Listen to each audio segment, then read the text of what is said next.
I was sent this set of mower blades. These go on a 54-inch deck for a Craftsman or Husqvarna mower. Now, there's going to be several sizes or different models that will fit that mower. So you're going to want to check the numbers very closely. Make sure you've got the right one ordered here.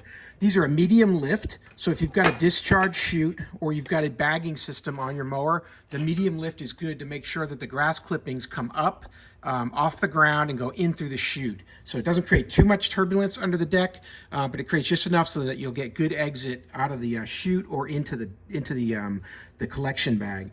Now, these with the Craftsman typically have this little star thing here, so you're going to make sure that you don't have just the circular one, which is common on Graveleys and Aries and different kinds of mowers, but you have this actual star type fitting here. You've got your cutting edge here and your lifting edge here on the back, and that's what these are. These are not a mulching blade, these are a straight cut. You see they're flat here through the center. The mulchers would have an extra set of bumps there, but you've got 3 of them because on a 54-inch deck, you know, these blades are going to go into place, something similar to this here, where there's a little bit of an overlap, so that way you get a nice clean cut all the way across.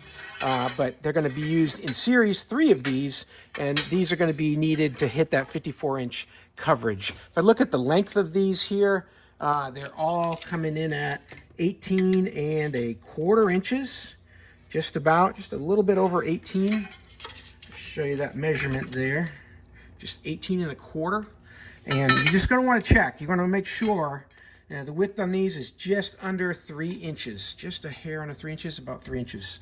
So you're going to make sure that this is the right one for your model. You want to make sure they fit underneath, and you're going to make sure that they overlap just right, and that they've got that proper center attachment hole in the middle. So hey, I hope that was helpful. Learn a little bit about these blades. It's a quality blade. It's heavy. It's got good thickness to it. These are going to last you a long time. You'll be able to resharpen them as needed.